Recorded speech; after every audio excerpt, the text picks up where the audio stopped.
Acha, I just want to ask you something. How many of you are students here? People who are sitting there. So do you think, just ask yourself, do you think we can ignore the importance of education, of English language?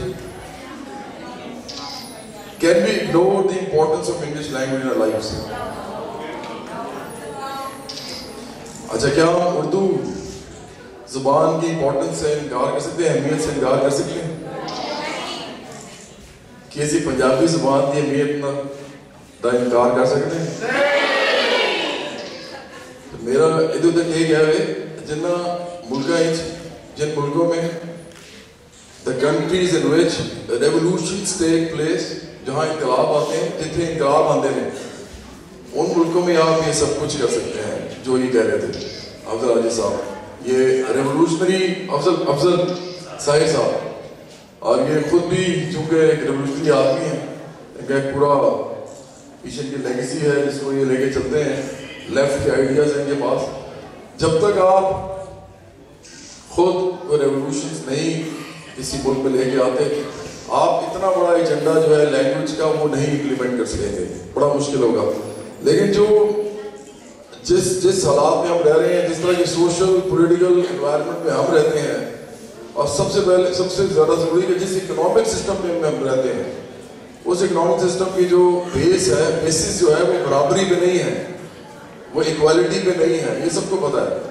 यह तबकात हैं मुख्तलिफ, एक बड़ा तबका होता है, एक छोटा तबका होता है, एक दरमियाना तबका होता है, फिर उनके अंदर भी बहुत सारी अपनी क्लासेस होती हैं। अब तो सेग्रीगेशन बहुत शदीद हो गई है।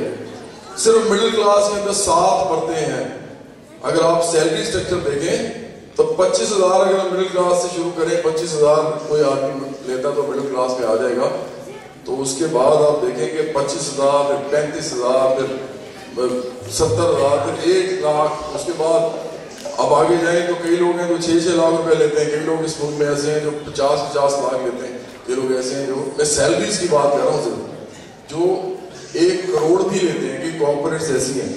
तो इसका मतलब है इतने सारे, इतनी सेग्रीगेशन हो अगर किसी मिडिल क्लास के अंदर सिर्फ, तो उसकी वर्किंग क्लास का क्या हाल होगा वो भी आपको पता है। वर्किंग क्लास को पाकिस्तान में मिनिमम वेज मिलती है 12,000 रुपया। आप में से कोई भी वर्किंग क्लास का नहीं है, आपको पता है। इवन आपके इस कॉलेज में जो लोग काम करते हैं उनमें शायद कम ही है। मिनिमम वेज जो है 12,000 है, 60% लोग आपके उसमें रहते हैं। आपको लगता है कि वो जिंदा रह सकते हैं 12,000 रुपये में?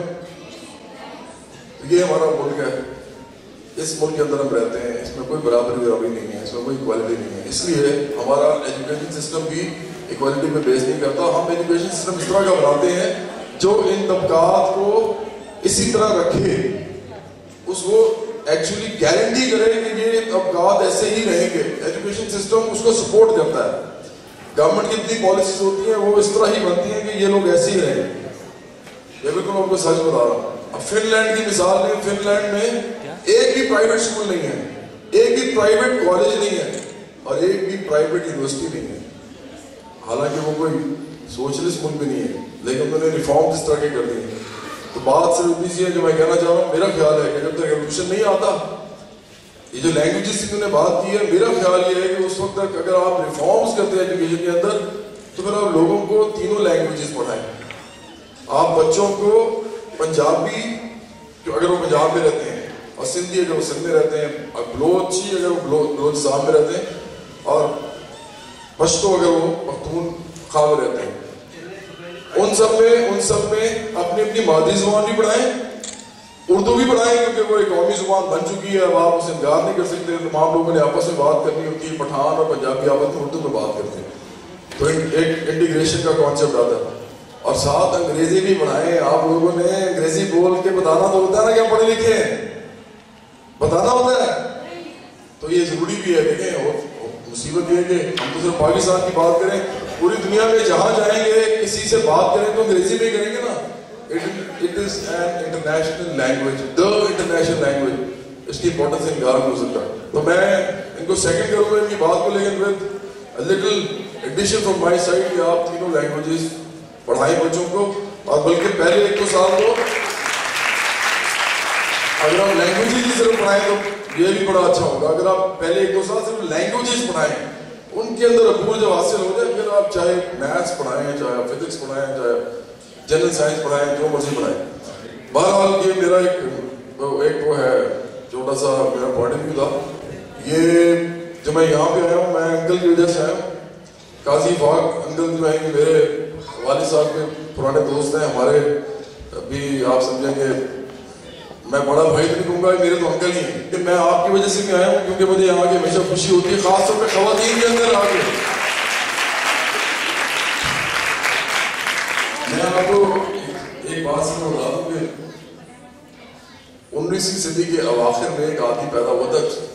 वैसे पैदा तो पहले हुआ था, उसने 19वीं सदी के अवाखिर में बात की थी। उसको कहते हैं कार्ल मार्क्स। कार्ल मार्क्स ने कहा था कि अगर किसी मुल्क के अंदर, किसी भी खित्ते के अंदर, किसी भी इलाके के अंदर आपने कोई ह्यूमन इंडिकेटर तलाश करना है जो कि बता सकता है कि इस इलाके में डेवलपमेंट की और ग्रोथ की कितनी गुंजाइश है, तो आप उस मुआशरे की औरत को देखें। अगर वो औरत डेवलप्ड है तो ये मुआशरा भी डेवलप होगा। अगर औरत डेवलप नहीं है तो इस मुआशरे का कुछ नहीं बन सकता। तो मैं उम्मीद करता हूँ कि आप तमाम ख़वातीन यहाँ जो बैठी हैं, स्टूडेंट्स भी हैं, टीचर्स भी हैं, और मेरे हमवतन सारे इधर बैठे हुए हैं, बहुत सारे रूपों में आप बैठी हुई हैं। तो आप सब लोग डेवलप करें as human beings, not as women. आपको एम्पावरमेंट मिले। इस मुल्क के अंदर बराबरी की जब बात करते हैं, सबसे पहले औरत और मर्द में बराबरी होनी चाहिए। होनी चाहिए कि नहीं होनी चाहिए? तो मैं इस बात के साथ अब वो काम करता हूँ जिसके लिए आपने मुझे बुलाया है। मैं एक लिबर्टी से उठूंगा।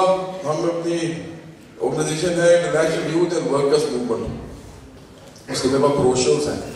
ब्रोशर्स हम आपको जरूर देके जाएंगे। इतना तो हम काम आज कर लेंगे ना, फायदा हमको उठाएंगे यहाँ आने का, तो वो आप जरूर लीजिएगा और हमारे मेंबर बनिएगा। हम इस मुल्क में बराबरी और मुसावात पे एक मूवमेंट करना चाहते हैं। हमें करनी चाहिए बराबरी पे।